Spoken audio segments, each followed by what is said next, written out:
So I didn't realize that the gong sound at the end of our intro is a full 8 entire seconds after the countdown actually finishes. It's a resonant sound. It has to, you got to let it ring, you know. We might have to make it longer so it lasts the whole time. Honestly, probably that's a decent idea. You know, like maybe we can let it ring for a good 30 minutes. Just keep talking right over it. I'm sure people would love that. Anyway, where's your office, bro? It's in the West Loop. We just. Is it a co-working space or did you get it at a spot?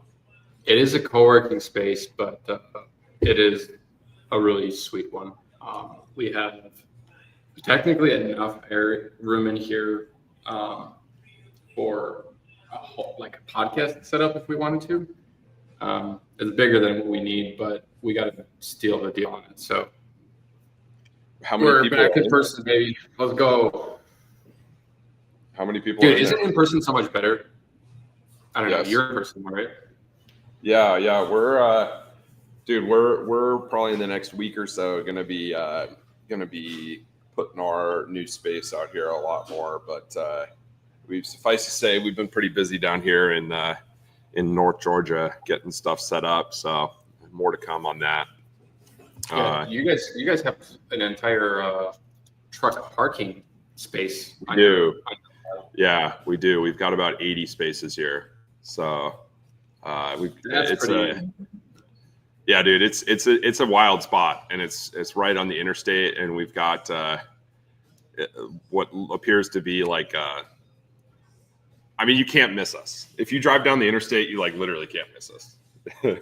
So I'm looking forward to seeing it. I think you showed me on FaceTime one time, right. And I was like, I mean, it's pretty cool that you guys have that with the ability to have just drivers pop in all the time. Which is it happens. It's happening every day. I was talking to a guy earlier. There's a guy pulling in right now. So we've already had a bunch of cool interactions with drivers. So it's only gonna continue to be the case. I imagine. We just got a barbecue. So we're gonna start just hanging out. We're building a little lounge area, and Let's go. Make it all homey and cozy. Yeah, we went to I think we checked out about in total 10 different places, and the rent in San Francisco. No, we're. You looked at 10 different offices. Oh, got it. Yeah. Sorry, 10 different offices. I tried making the argument for San Francisco, but there wasn't enough pull there. So plus, it is pretty difficult to get away from all the brokers, which are pretty much in Chicago. I mean, your customers. Chicago's a good spot. It's plus it's home for you, so it's a good spot. That's less of the thing for sure. For those of you maybe that are don't know, we didn't really post too much about it.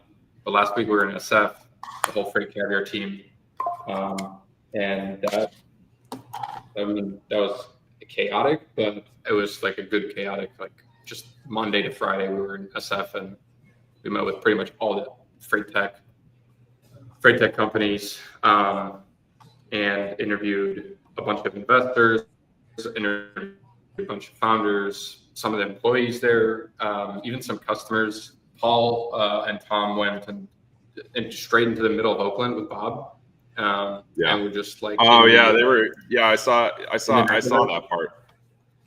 Yeah, it looked cool. It looked really safe. Let me tell you. Really safe, a great place to build. It's funny. We actually have a handful of locations in the East Bay. Is that what it's called technically? Oakland and Fremont and that sort of stuff. Yeah. And Oakland, East Bay, we have a bunch of locations out there that get a ton of traffic. I imagine there's not much parking there in general.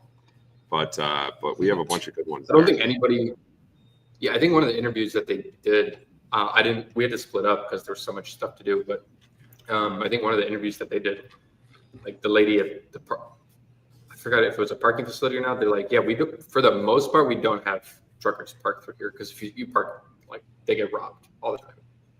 And I'm like, Yeah, right. Well, that's maybe avoid that then. yeah, don't park your trucks in Oakland. Well, that's cool. I will say though that it was my first time back in SF for about a year and a half, and it was Will Jenkins' like first time spending any time in SF, and I had to kind of give him a point of comparison that's like they really did clean that city up, and I think there was pretty much can't believe I'm framing it and phrasing it this way, but there's pretty much only one incident that we drove by where we saw how would you describe the zombie apocalypse? Yeah, I mean, a zombie apocalypse. The remedies of the zombie apocalypse. Just somebody. Yeah, well, I feel like I've seen a lot of chatter on Twitter about how it's gotten better. I haven't been there in a long time. I haven't been there in probably 10 plus years. So I can't really comment on any of it. But yeah, well, I guess that's a good thing. Yeah, they definitely cleaned it up, and it was it felt a little bit better walking around for sure. When like supposedly right outside of like Flexport's office, which is on Market Street, like the main street, supposedly it was just I saw it personally. Actually, you just couldn't really move a block without just seeing a zombie apocalypse somewhere on the street, which is like yeah, let's avoid the zombie apocalypse. That sounds terrifying. That sounds like something we should avoid. Well, dude, I went to that FreightWaves AI event in DC on Wednesday, and so it was good. I mean, I sat and I listened to the presentations, and I was just keeping my ear to the ground, and obviously I saw a lot of people that we knew. I wish it was recorded because Genlogs, Ryan and Chris from Genlogs did the opening presentation, and they took a very non-traditional approach to it. So I don't know if it's recorded, so I don't know if anyone will ever see it, but they spent a lot of time talking about their experiences in the CIA and how it relates to kind of operations in the freight world, and it was suffice to say it was pretty interesting. So nice. really no in-depth talk about product or anything like that, which I appreciate, because when you get up there and you just like immediately just pitch what you're doing, it's just kind of like, all right, like cool, you know. But no, I thought it was good. They also have a great product to pitch it, even if they did pitch it. Right. Yeah. I mean, they're probably at the point where everyone. Well, it's actually interesting though, because there were people I was talking to who had never heard of it, and when I like, there was one guy I was explaining like what they were doing, because we were standing there, and he was like, "What? They put up cameras?" And I'm just like, "Yeah. How have you not heard of this yet, man? Like that's crazy." Sometimes I feel like we live, even though we are like, at least on Freight Carrier side, like we report the news, like I still feel like we live in a bubble, a little bit of a bubble. 100%. We totally do. We totally do. I mean, I feel like the vast majority of this industry is not participating in this online community, if you will, be it LinkedIn or Twitter or whatever. Yeah. Well, in the middle of all of this, we're like, so I obviously I wasn't able to get to the AI symposium since we were in SF, but one of the interesting pieces of news that kicked off this week was I get a text from Bill Drieger, our friend, guest on the Freight Gong Friday a couple times before. Some of you may know him. And he's like, big news is about to drop in a few hours. And And we just interviewed him. We went to the Flexport office. We just interviewed him about the Convoy, platform, and that was like 3 days prior to that. And then all of a sudden Monday comes around and he drops the hey, I'm actually going to DAT bomb on us, and I'm like, wow. Okay, well, first off, I hope that the content we recorded is still going to be useful. And second, that was I don't bro. It's crazy we didn't get him on this week. I mean, we got to get him on next week then. We'll get him on next week. This week we already had Epay manager scheduled, so I wanted to kind of have Bill on for a full hour with us to talk about it. Plus, I think that there's a lot of chatter going on and opinions kind of being formulated about like what this all means. I keep seeing these. I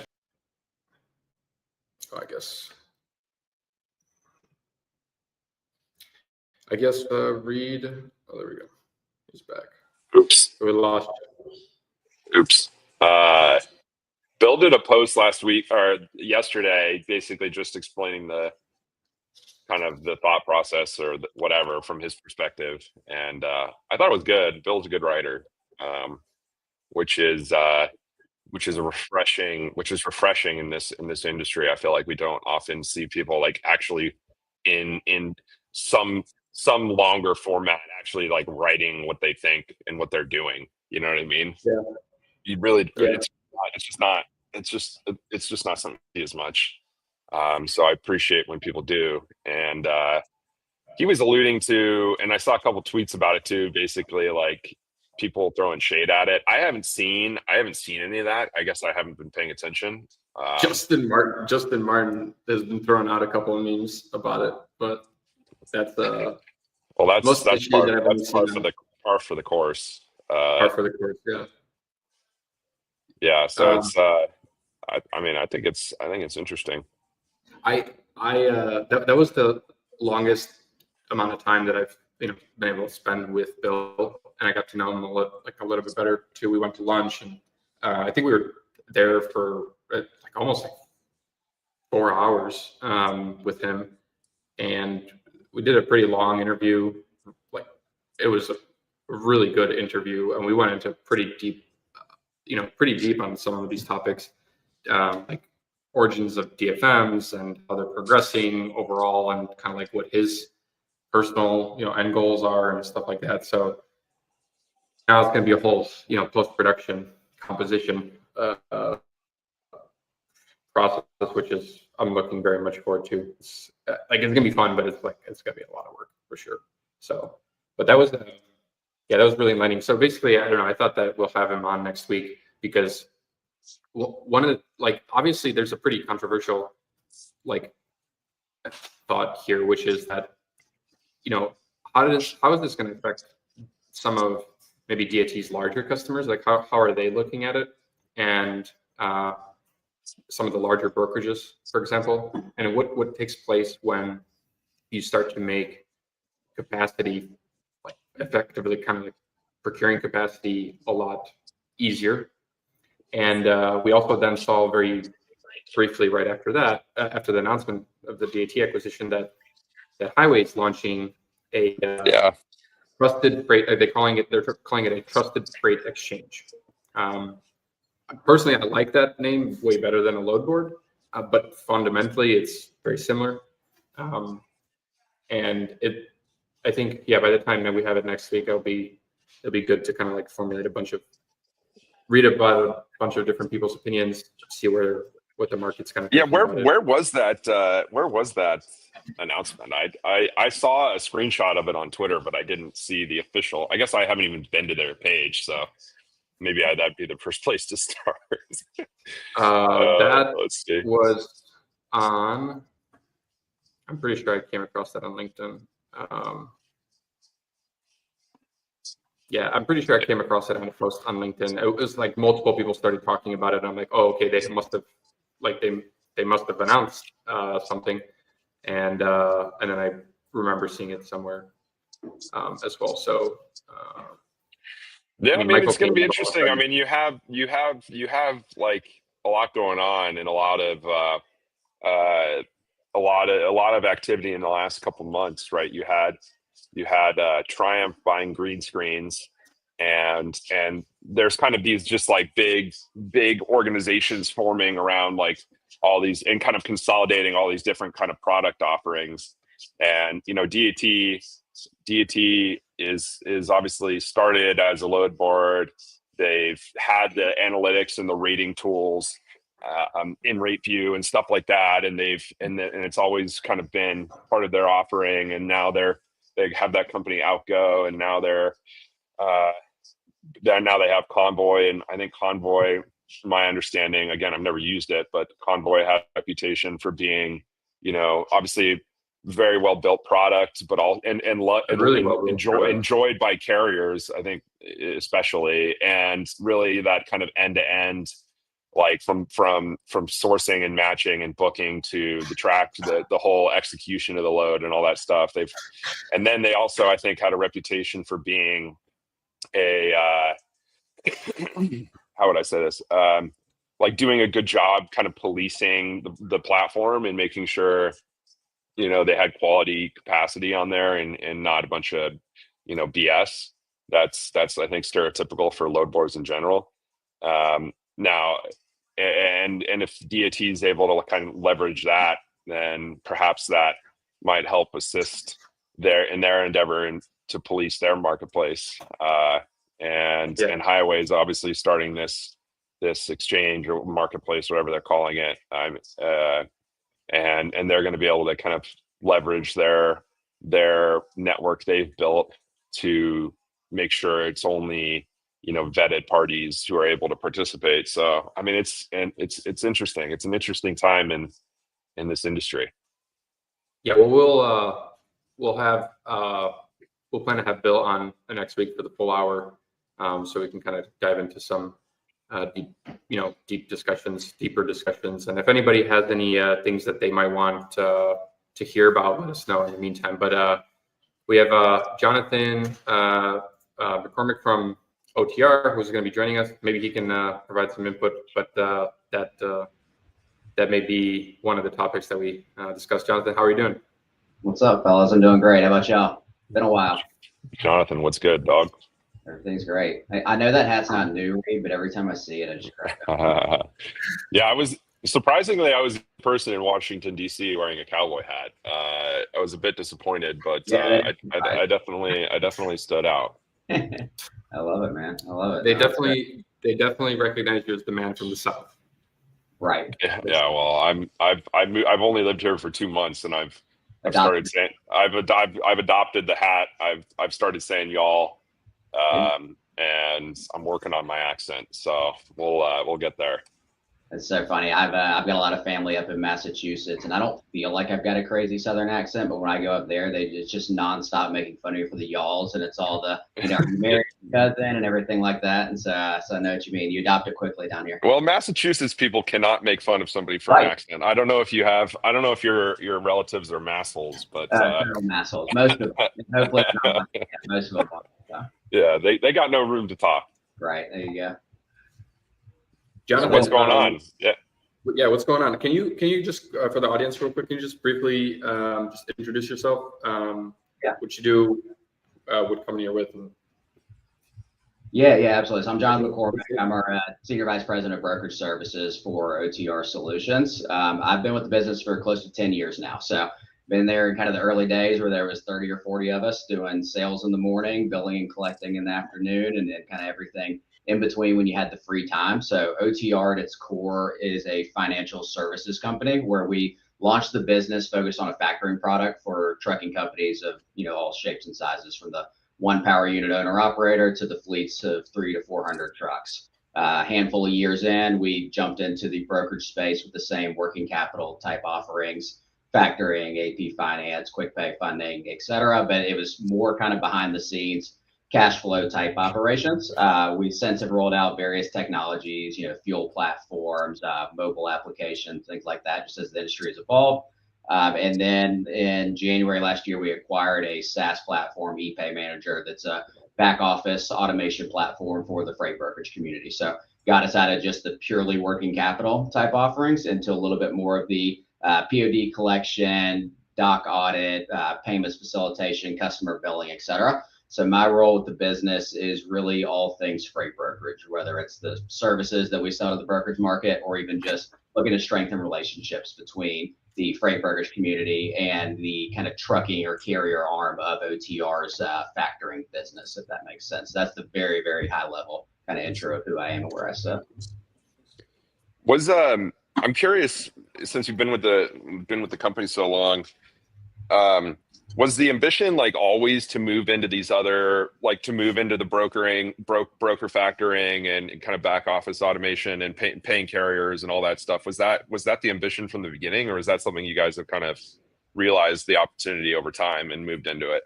Yeah, a little bit of yes and no. I mean, when we launched the company, we sought out to just be a different type of factoring provider. You know, we felt like a lot of the ones that were in the space kind of treated trucking companies the way a bank would, right? They were great from giving them cash and letting them, helping them scale, but they weren't really a true partner for the business. Where we wanted to come in and specialize in servicing that 1 to 5 truck type operation that, was great at moving freight, great at turning bills, but not necessarily great at the back office component to it.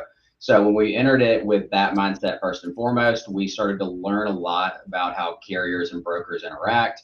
And then from there, we just thought, hey, we can do a lot of what we've done really well in the carrier space in the brokerage side as well. And then, as a factoring company, you're so incredibly similar to a brokerage back office where you're paying carriers and collecting customers all day, every day, that it made sense. And we just felt like we had a unique perspective where we can sit in, again, the broker's shoes a little bit to see where their pain points are, understand where they truly need automation, where inefficiencies may be, and deliver solutions out there. So, I mean, to directly answer your question, it was always a thought of ours, but we wanted to be really, really good at what our core competencies were first and foremost. And then as we've continued to evolve, we've kind of stuck to that same model, just serving different vendors in the space, if that makes sense. Yeah. Yeah, it's no, that's actually interesting. In fact, I mean, I guess you are essentially mirroring a brokerage back office when you're running a factoring company anyway. Right. You're doing kind of a natural fit. Yeah, you're doing all the same things that their AP and AR teams are, right? And oftentimes you're doing the same work twice. And so if there's ways to get the brokerages that our carriers are hauling freight for to trust and understand our processes, then their processes get a little easier. And that's whether they're using our products or not, right? Just, you what we're auditing, trust what we're paying, and then you know that your customer is going to ultimately be happy with the documents that you're delivering out the door to them too. So a lot of ways we can streamline things. Jonathan, what are some of the just general challenges with running a factoring company in general? Like what are some of the day-to-day things that you guys work to overcome, kind of make sure that your customers can count on you for, and just as a whole, as a business, what are some of the elements that maybe introduce some risk, and then how do you guys kind of like go about mitigating that? Because it's basically, it's a very sophisticated financial services business. So how do you kind of look at that? Yeah, absolutely. We battle a lot of the same things that everybody else battles as far as fraud and risk from that perspective, right? And so number of different things we can think about and talk about when we get into that aspect, but very similar to what a freight brokerage is looking at whenever they're, looking to book a carrier on their freight, right? They want to make sure the people that they are working with are valid carriers that are actually moving the trucks and aren't a lot of these various schemes that you've seen.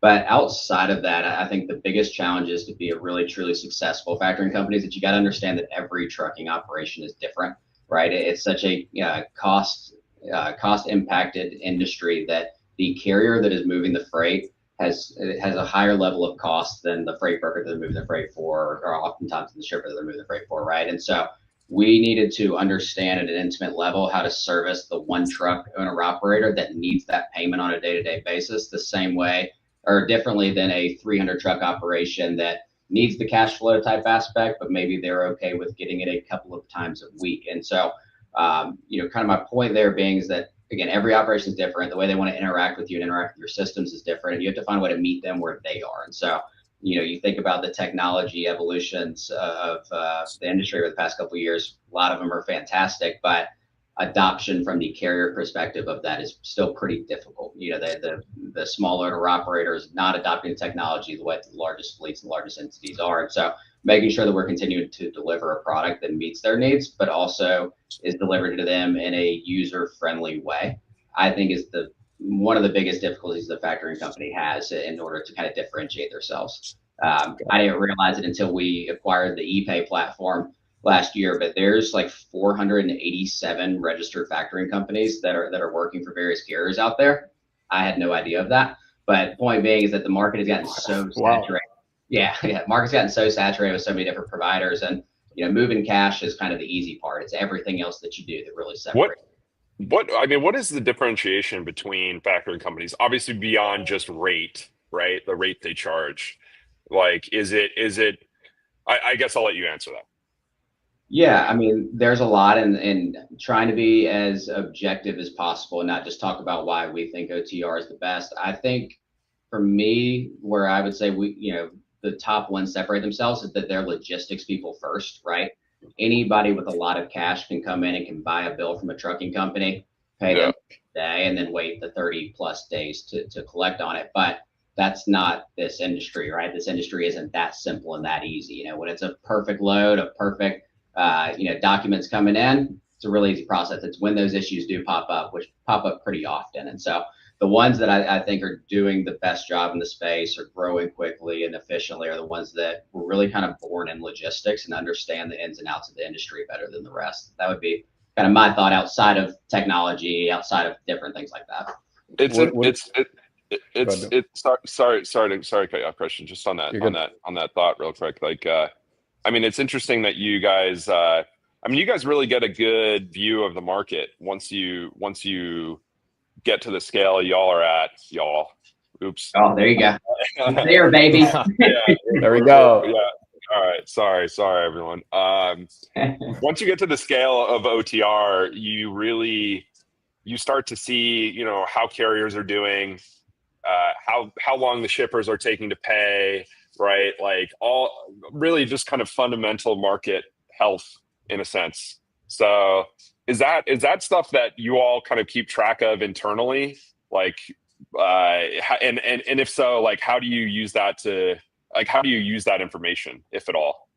Yeah, absolutely. I mean, when you think about, again, going back to the smallest carrier, and I'll kind of eliminate the fleets that we serve because they're a little bit of a different animal, but many of them don't have access to the data and to the resources like you're talking about. So, at our core, and when I say our core, our carrier factoring division, our duty is to protect that client first and foremost, right? And so that's them ensuring they're hauling freight for a brokerage or a shipper that does check off every box and things do look clean. When we do start to see trends, positively or negatively, we want to put that in front of our clients. And so there's continuous kind of education going out to them from a risk perspective, but then also from a, kind of freight rate type perspective as well, as we want to ensure that our clients are negotiating the rates that they should negotiate. A lot of the newest players in the space, they're not using the sonars, they're not using the DAT analytics, they're not looking at a lot of the data to understand the ebbs and flows of the market. And so we built a lot of technology into our mobile app and into our client portals that will help kind of educate them on making sure, first and foremost, they're running freight for good people that are going to pay them. And then, second, that they're running freight at the dollar amounts and the values that they should. So those are a lot of the different ways that we look to do it. Then from a pure fraud perspective, we also want to help protect the brokerage community, right? Because those are, many of our clients that we work with in various ways, shapes, or form. And so a lot of different cool things that we're doing from that aspect as well. When we see certain schemes that have popped up, we see certain fraud rings, things like that, we deliver a lot of that information out to some maybe faster than they would have gotten it on their own. So those are just kind of some of the high level ways. Yeah.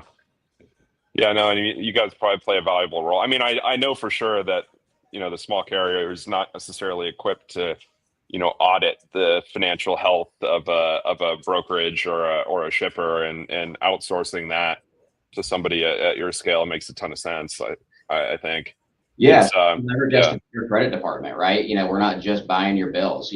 Like I tell people all the time that we don't make $1 if we're not factoring an invoice, right? If we're not purchasing the bill from you. So if there's some reason we don't want to do that, there's probably, a good reason that you may not want to pay freight either. Yeah, right. Right. And that's not always the case, but we always tell people like use us as a resource, not just as a cash flow, solution. Yeah. I'm still surprised as to how many different factoring companies. That wild?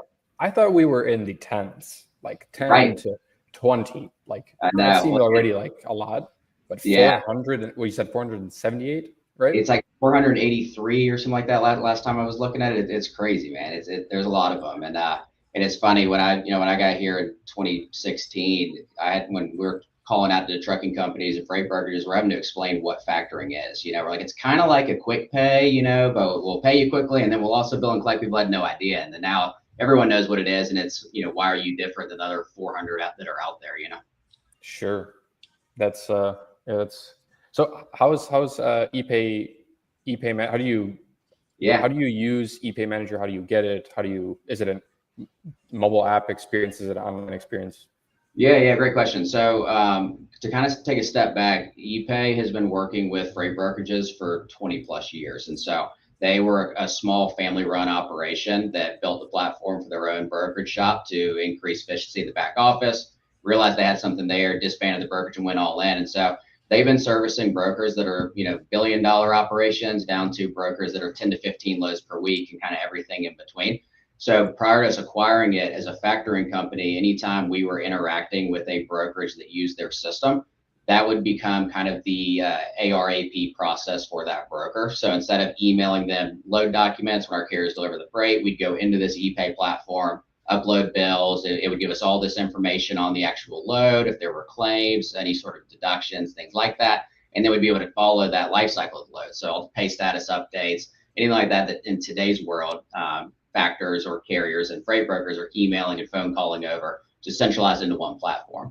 So we were very familiar with the product. We always thought it was a great product. And then when it went on the market 2 years ago or so, we jumped on it. We're like, this is an awesome opportunity to fold this into our suite of services. And then Reed, to your question earlier about like, did we have ambitions to service the freight brokerage community as well? This gave us a better opportunity to do it. We could take a lot of the learnings and things that we were doing really well in our factoring arm and fold it into this platform that was already really strong and just continue to enhance on it. So brokers today now will leverage that as kind of their back office process. It plugs into the TMS to drive the entire kind of carrier and factor invoicing workflow, and then communicates everything back into the TMS to eliminate a lot of the disjointed workflows that exist today. So that's kind of the very simple, high level overview of the platform. Man, Christian, go ahead. I got a question that's going to blow everything up. So you go ahead first. Well, now we can wait, in anticipation. So we gotta shoot it. I was just going to ask when OTR is going to start. Everyone seems to be launching their own load board, so I was just wondering when OTR is going to start a load board. I know, man. I heard y'all talking about that with the DAT convoy and those different things. We have no interest in that, and that's kind of back to my point about core competency. That's not what we do well. What we would rather do is, because we don't have a load board ourselves, we don't have a direct tie to one anymore. We would rather try to help our carriers and brokers that are on our network avoid the load boards if possible. Let's connect our great carriers that are vetted capacity, that we know what lanes they love to run, with freight brokers that have those same lanes that we know are also, vetted brokerages. And so, there's things that we're doing with current clients on both sides to connect those dots a little bit easier. But we had no interest in a load board from our side. Damn. We had that relationship for a long time, and it was a good one, but it's not one that we feel like getting into. That's all right. Well, I guess I'll accept that. The load board arena is definitely heating up, and it would be one more entrant. Would be, I don't know, that much more exciting, I guess. But it makes sense to stay in your guys' lane. You guys have those good core competencies as well too. So. Yeah, the load board side's a little bit of that Wild West, man. It's something that the things that we read and see would give me a little bit of heartburn trying to police, as you guys have already talked about. And so it's something that, again, no interest in getting into. We'll figure out our other ways to support both sides of the market. Gotcha. Good answer. Good answer. Right. Yeah. Political answer. Yeah. Political answer. Yeah, for sure. Right. Jonathan, we have so we got a couple of.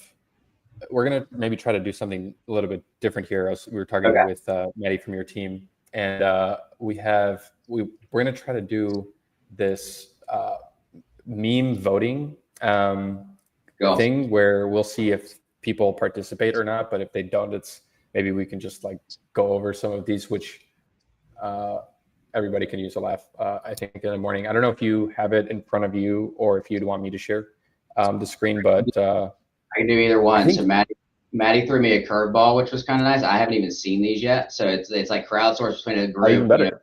I don't even know what we're doing, so I'm excited. Let's do it. We'll all okay, Reed, I think one of these might have been yours, and I don't know if these were made by OTR and Epay or if these were just like collected favorites. But some of these are pretty good. So I can just go ahead here and share some of these. Hold on. Cool. Yeah, if you got it, Christian. I haven't used StreamYard before. But yeah, I haven't seen these yet either. So I think it's a blend of Maddie and Jason and a few others on our side that put these together. So we'll be seeing them live for the first time. All right. So we got. All right. If you're watching and we're gonna go over. There's 8 of them here, and if you want to put in your favorite or comment whatever your favorite one is, we'll try to find whoever the creator of them is. Hopefully it's not just OTR and Epay, but we'll give them a shout out here. So what do we think the end date here is? Freight Brokers 2022 to 2020. Man, I don't know, man. Question mark. Everyone is I think a lot of people in the last generation of freight technology company, everyone was kind of like, calling for the end of brokerages. Like everything was gonna be just like, automated shipper to carrier. And I'm just like, I don't know. I'm not gonna put a date on that. I have no idea. And these are all Jonathan's customers. He can't predict when they're gonna go out of business. Right. So I'll tell you, when I look at this, I was taking this as the freight recession maybe because it's got 2022 as the starting year. I wonder if that's what is meant here more so than when are freight brokers gonna die? It's like, freight brokers, when are we gonna get out of the? I mean, this looks like there's no G-Wagon in this picture either. So they're getting a ding from me on this one. It was left behind. It was repossessed. Right, exactly. That's funny. Now, if it's talking about the freight recession, I'm done guessing on that. I feel a little bit clown. I was telling everybody that I thought it was over. So, how about this one? We got straight ahead to customer success, but hard rate with broken promises. That's software fun. Sales rep. I mean, that's like the stereotypical sales, anyways, right? Sales promises one thing, and then skirt, good one. Yeah, get out of here. Reed, this wasn't not yours, right? I feel like you did it. No, you had a pretty big banger in this format. I mean, this is a popular format. I've probably used it a lot, but this one was not mine. These are like two of these are like software memes. I do like this Bill O'Reilly format. If you've never seen this clip where he's like, we're doing it live, that's a good clip right there. Yes. I do like this one. This is definitely a software nerd meme. I don't know how relevant it is for freight. Our support staff is always available. I don't know where. By the way, I didn't source these. I didn't source these. This is a PowerPoint that was sent to me, so I'm opening this and we are. Man, this is really top tier content right here. Yes. It's gonna be hard to pick the best one, man. Dang. So all right, we got. Let's see here. Implementation. Yes, it's all implementation based. And it is things we've seen a ton over the past year or so getting into the software game. So it's ringing true for sure. But I don't know about the brokerage ops community if they would deal with it. This just feels like every day at the office, though, right? Sales is blaming devs, so devs blame operations, and then back to sales. Is this, you said, Jonathan, that now that you guys are getting into the software game, like that's post Epay acquisition? I'm assuming. Yeah, just getting into that space, watching kind of the implementations that we see, and it's everyone is so different, right? Like we've onboarded, I don't know, 35, 37 brokers, so far this year across 10 or 15 different TMSs, and they're all so incredibly different. Even like people that use Revenova multiple different ways, and so that is some of that kind of battle that we've seen. Remember when you said you'd be with us every step of the way? Somebody's really had a bad experience after buying software. I guess they're really just they're really bitter about this implementation thing. Oh, is this next one implementation too? Good. Yeah, let's see it. When the implementation doesn't go as planned. Oh my God. Actually, I remember I forgot which conference it was. Maybe it was F3 in Chattanooga. Do you guys remember the guy walking around in the banana suit? I do. Yeah. Was that was that last year?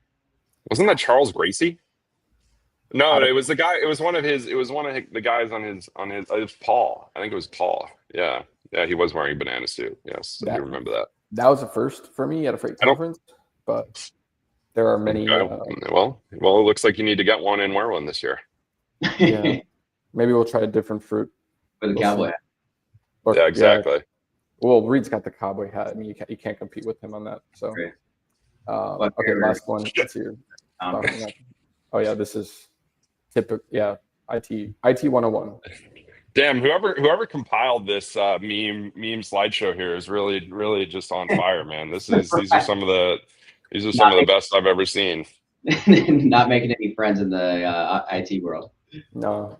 But you know what's surprisingly how often this actually, like, people make fun of this, but the amount of times that this actually solves so many issues is like insane. But, right. I do have that where it's like it's been 27 days and my thing just keeps telling me to reboot. I'm like, I'm not going to. I need to save too many things. I reboot my computer frequently. I think I'm in the minority of frequent rebooters, but I do it a lot. It just feels good to do sometimes. Clean slate, you know. Right. Do you guys turn off your computer when you're done for the day? If it dies, I don't turn it off. I shut it, throw it in the book bag, and walk out the door. I was like arguing with my fiance about this. I'm like, I've never like turned off my computer, shut down my computer or my like iPad. I feel like I think that's a boomer. I think it's a boomer move, dude. Right. Well, that used to be what you had to do with computers. Like, you know, I feel like before I ever got a Mac laptop, like I would turn my computer off every single day. Yeah. Every day. I saw this yesterday on Instagram or something. It was like, do you remember being 10 years old and like going to your friend's house to like look on the computer? You know, it's like you used to go to a friend's house and everybody would huddle on the computer and get on the internet. It's like we were all learning what the internet was together. Like it was such a different time, and now everybody's got the internet just on their phone. But well, I think she made the case. Like I picked up her iPad and I was like, why can't I use this? Like it's not turning on. She's like, I turned it off. I'm like, why do you turn it off? And she's like, well, it takes only 5 seconds for it to turn on. But if I leave it on, it's just going to keep draining the battery. And I'm like, okay, I guess maybe there's a point there, you know? So you're right. Maybe I'll start doing it myself, you know? Yeah. In this particular case, at least. So, but we choose our battles. There you go. Anyway. All right. Well, if anybody has a opinion here on a lot of strong opinions about this content in the comment section, man. A lot of people are torn up about these memes. Whoever made all of these implementation ones, we need to get this guy or gal some help. Maybe they need, you know, they need somebody to talk to about their experience. Yeah, it doesn't seem like they had a great time. No. Yeah, but. All right.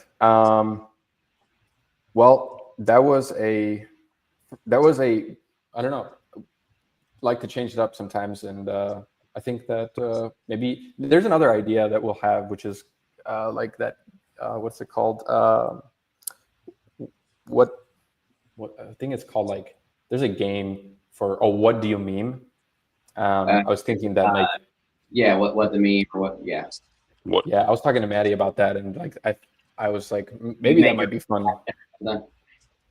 Yeah, we can try to like associate a meme to a specific card, which would be kind of cool to try, but maybe for another time. I think we just need some more. We need some more load board memes. I think maybe I'll cook one up. It's a proper time to be doing load board memes right now for sure. Just start a load board, man. That's the answer to all your problems. Just start a load board, dude. Start a load board. What's like the most random company in this business that could start a load board? Like, honestly, I thought when I was reading like on Reddit or something, somebody made a comment about like Mudflap looking to start one. That feels a little. I heard that as well. I heard that as well. Pilot J, just what, a truck stop company. I think Yeah, Mudflop is actually starting a load board though. I have heard this. Have you? Yeah, I thought I saw that. I didn't know if it was real. Honestly, you guys would be one that like it'd be kind of funny, but kind of makes sense. The truck parking stuff. It's like you know where the trucks are sitting. You might be your next load. Just saying. Coming soon. Right. You don't blow the surprise. Parking and backhauls. that's the truck parking club Skunkworks. Yeah. Oh yeah. Secret stealth hot project. in development right now is the load board, and then we're gonna do. I don't know. Maybe then we'll get into factoring and brokerage back office. Right, and payments. Yeah, everything, dude. Full stack, baby. Yeah, Jonathan, we were in. This is going to be totally a random kind of, but maybe somewhat related question. We were in SF all last week doing this San Francisco like kind of freight tech documentary, and one of the questions that we kind of threw around there was like, whether or not kind of where things are going and kind of trending towards. What your thoughts are on as things become more automated, like what does the business of moving freight start to look like from a perspective of like, we have all these automation companies that are kind of coming out, and a lot of companies are adopting them. Maybe you talk to some of your customers about how they're utilizing it, and like, is that impacting their business positively? Is that somewhat and maybe indirectly impacting your business? Do you see, more like streamlined approaches? Maybe documents like are all kind of like in the categorized as like the perfect load. All the documents are actually properly put together for you guys. Like, is it actually? Do you see any benefits from all this automation that's taking place?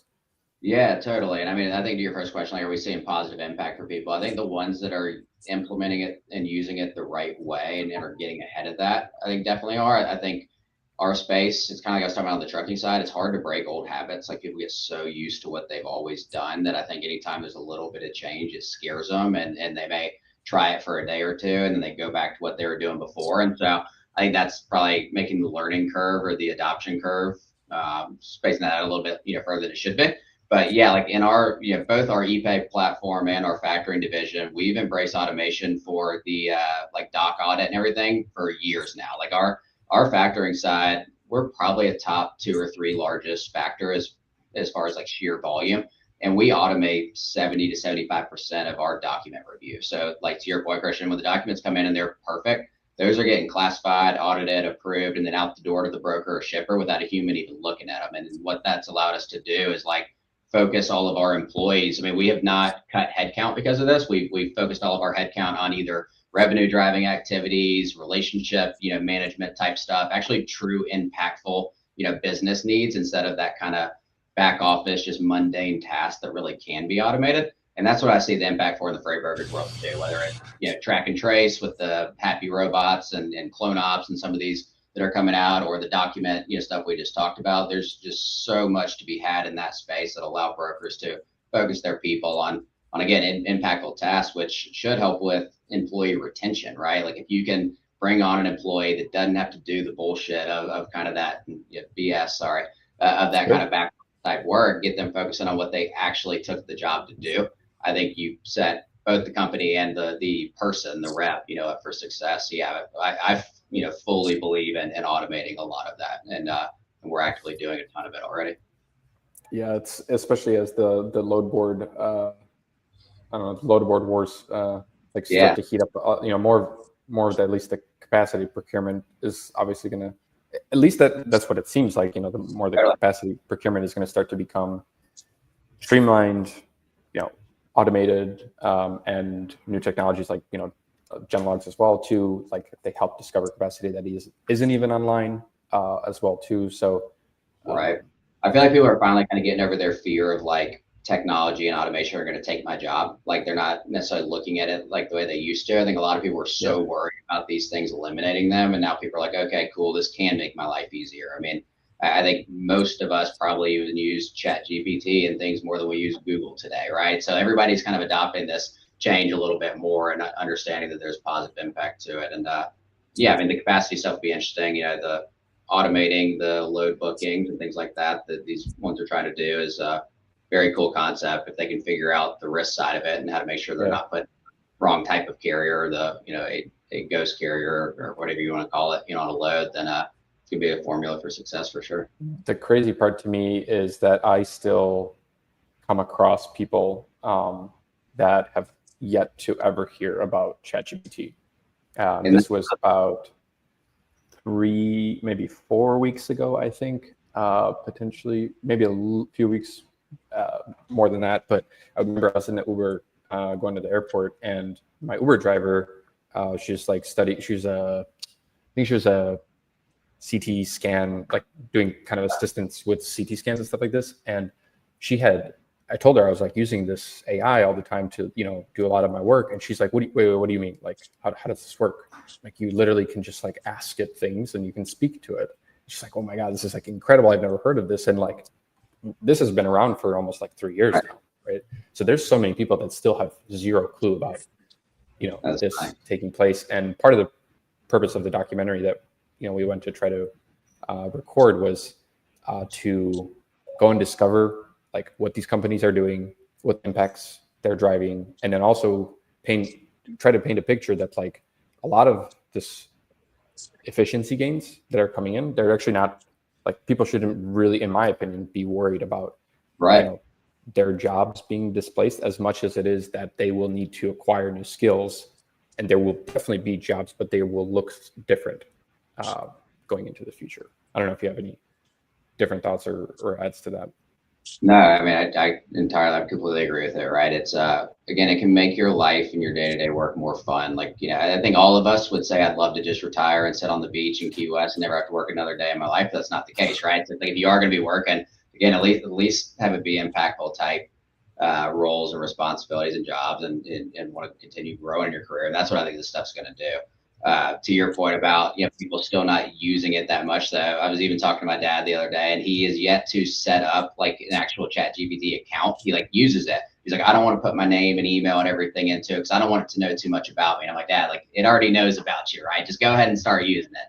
It knows everything it needs to know. So it is, I think, I mean, I've been thinking a decent amount about that as well too. And I think it's a valid concern for a lot of people. Like, there is a lot of data collection, taking place out there. And I just think that like there is opportunity, not opportunity, but there's a reason for people to sometimes be concerned about it, especially like, if you're divulging a lot of like company specific information. Yeah, very true.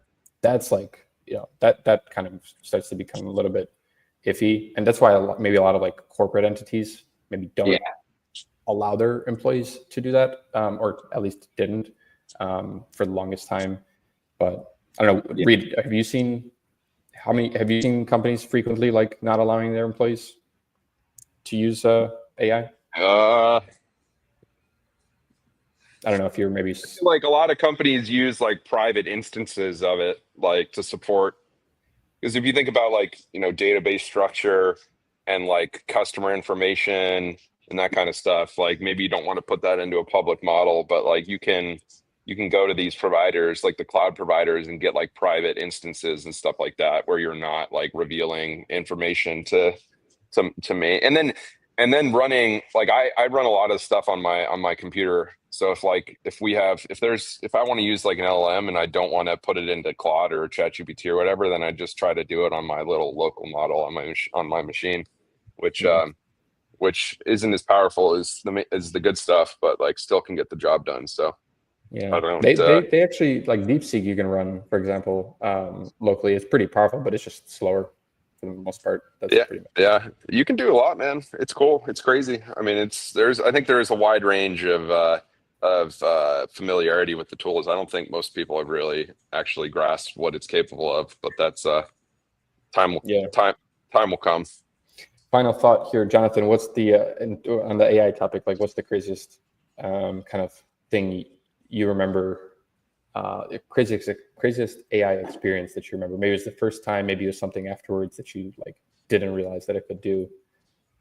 I think from a like work business perspective, it is catching a lot of things during like audit processes, like whether it's onboarding a new company or even like purchasing invoices, that even humans are missing, right? And like humans that are very good at their job, right? Just because it's capturing so many different data points, and like when it sees, you know, PODs out of the same location over and over and over, where a human may see that POD, you know, once a week because they're working on multiple different accounts. It's able to catch and flag a lot of things that a human may have missed. So I think from a work perspective, that was pretty mind blowing for me. It took me a while to trust that.